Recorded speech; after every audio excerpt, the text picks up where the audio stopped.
कावाना चक्की के आटा खालू करे का गाजीपुर जालू करे का गाजीपुर जालू।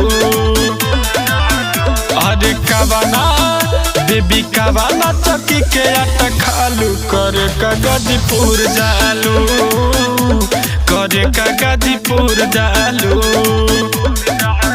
पहले रहलू सवर अब दिने प दिन चिकन आलू करे का गाजीपुर जालू करे का गाजीपुर जालू।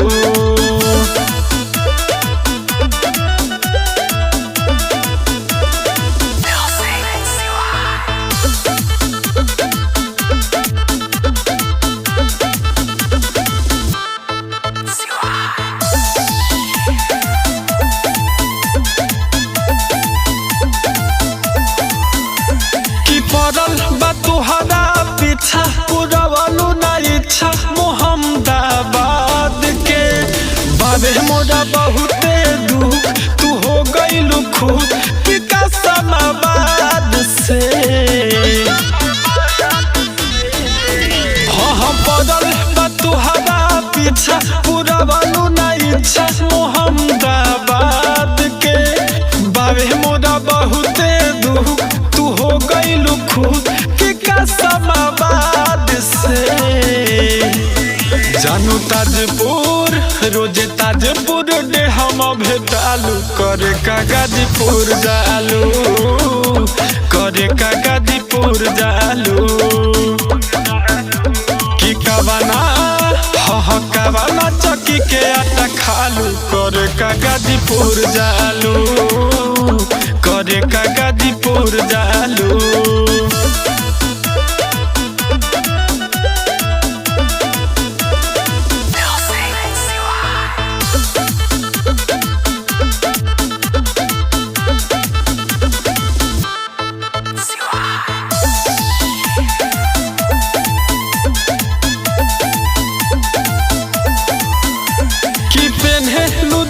तू झुमका लगावे लू ठुमका हो ताजपुर बजरिया में शिवम मनु जे पी बाबू न रह पावे काबू हो रखले नजरिया में।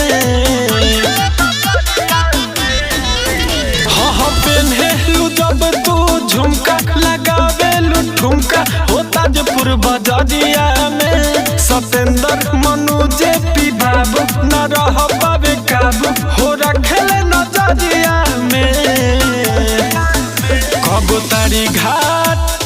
तारी घाट गाड़ी में भेटालू करे का गाजीपुर जालू करे का गाजीपुर जालू। हाँ कावाना बेबी कावाना चक्की के आटा खालू करे का गाजीपुर जालू करे का गाजीपुर जालू। गाजीपुर है बॉबी बचबू ना।